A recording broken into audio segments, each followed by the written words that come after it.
Hi guys! In today's video, I will going to show you how to add products to Shopify from Printful.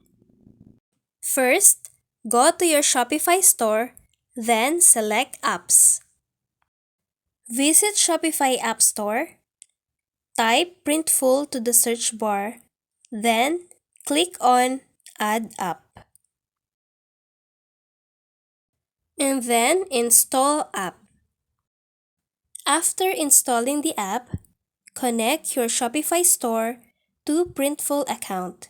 If you don't have an account yet, you can sign up with your email. After signing up, you can now access Printful. And then, before connecting your store with Printful, you have to tell first your purpose of getting an account. And then, click on Finish. And then, confirm connection. Now that you're done setting up your store with Printful, you can now add products. Click Products over here,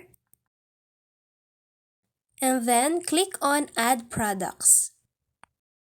You can now select products that you like, and then write a text. You can create design over here, and then proceed to Media. From Media, you can choose markup styles and designs, and then proceed to Details down below. Now change the description, then proceed to pricing. Lastly, click Submit to Store. Thank you for watching this video. Don't forget to like and subscribe.